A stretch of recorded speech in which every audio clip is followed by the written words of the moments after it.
South African tourism has strongly condemned a racist video that went viral on Christmas Day where a white man can be seen strangling a younger black boy for occupying a seemingly white-centric space at Maselspoort Resort and Conference Centre outside Bloemfontein in the Free State. SA Tourism has called upon all tourism businesses and product owners to take decisive action and stance against such incidents. Now, to tell us more, we're joined on Zoom by SA Tourism Acting CEO Themba Khumalo. Sir, a very good morning to you. A warm welcome to Morning Live.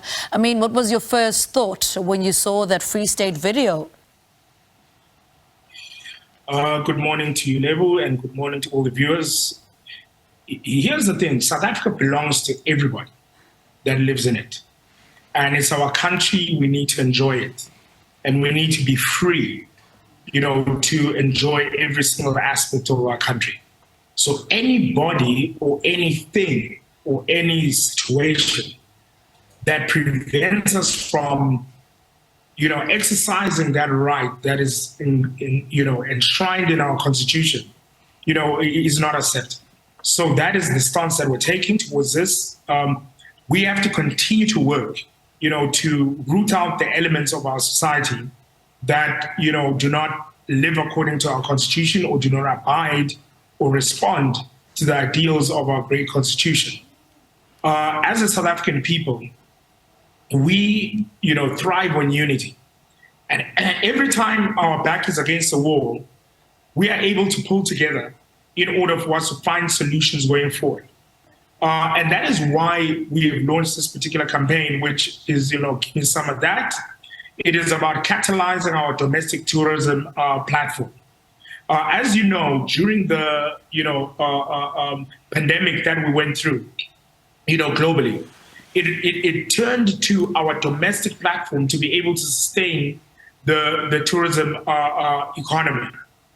We have employed over 1,000 young people because that's what tourism does. It creates jobs. It catalyzes other sectors in order to be able to respond, to creating a better life for all South Africans, for everyone that lives in South Africa, to catalyze, SMMEs, to make sure that, young women, are empowered, and businesses that are not in the, the big metros, but that are in our villages, towns, and small dorpies.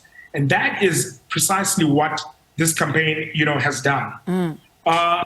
Right now, we have had over 20,000 engagements over the period. We launched the campaign on the 17th of November, but we've had over 20,000 engagements around the country. And the target is to do a couple of things. One is to reward people for going on a holiday. You're on a holiday, you're just in a transit station, or you're, at your destination.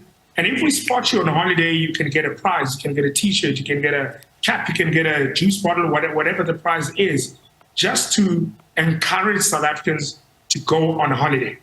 We have had over this period over 23.9 million trips around the country.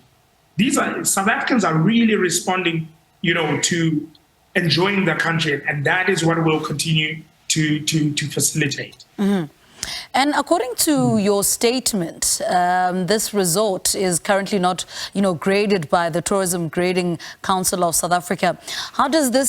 What can SA Tourism do in this regard, moving forward? Yes, we've seen the government condemn the incident. Yes, they will appear in court on attempted murder charge. But what can you do as SA Tourism in this matter?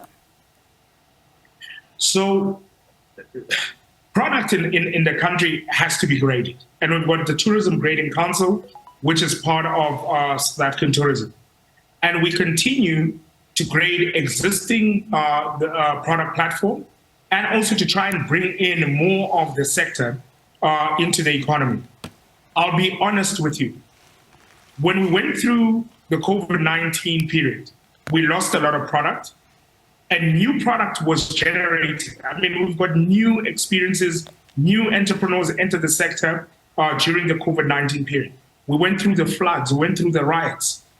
And one of the things that we're embarking upon now is to do a supply side audit, is to audit the entire tourism platform across the country. Because we've got to reestablish the base We've got to reestablish who is out there in order to bring them into the grading, net.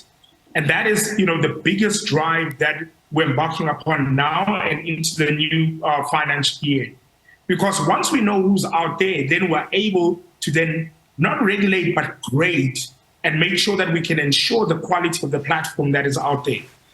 It's not going to happen overnight. I'm not going to, come on national TV and lie to the nation. It's going to take time because we've got to go through every single, province, and our provincial tourism authorities have been great at assisting, in this effort. But we've got to reestablish the quality of our product and eradicate out some of these establishments do not meet, the quality standard and the, experience standard that we stand for as a blue chip global tourism destination. So that is where we're at with this. I'm prepared to come, on this platform and continue to update the nation on what we're doing to make sure that we quality assure our great destination. Well, we are running out of time, but I want to touch on the situation in Durban. Business owners and tourism industry on the, coast of north of Durban say, the on and off again closure of some of the city's beaches due to the high E. coli levels has been devastating. What feedback have you received from KZN Tourism? How do we overcome something like this? Have you had any feedback from KZN Tourism? I was on the ground in KZN about 2 or 3 weeks ago, and I engaged, together with the tourism authority, with the city, officials, with the mayor, etc. Just to understand what's going on on the ground. South Africa has got a vast coastline. We've got, thousands of kilometers of coastline, and I think, and I'm not downplaying the issue. But what I'm saying is that it is not the entire coastline that is affected. It is probably the areas that have been most frequented previously. And I'd like to invite, the media to go to other areas in the coastline. Because I think what has happened is that the ones where we normally focus that have been affected, that's where we're focusing our media lens. But I think we should go, all across the coastline, and you'll find that what has happened is that the holiday traffic has been redistributed across the coastline. And that is not necessarily a bad thing, because now areas that have been less frequented along our coastline are now receiving the volume of holidaymakers that are looking for that, sea, beach, kind of experience. And that is where we're at. I believe that tourism, looking at the numbers, looking at the traffic numbers, looking at the holiday numbers, looking at the revenue numbers, that we will continue as a destination to continue to drive tourism. We'll just redistribute it across the country. All right, Mr. Themba Khumalo, unfortunately, we've run out of time. Thank you so much for talking to us. SA Tourism Acting CEO Themba Khumalo, helping us unpack various issues in the tourism sector, including the racist incident that took place at Maselspoort Resort Conference Centre outside Bloemfontein in the Free State.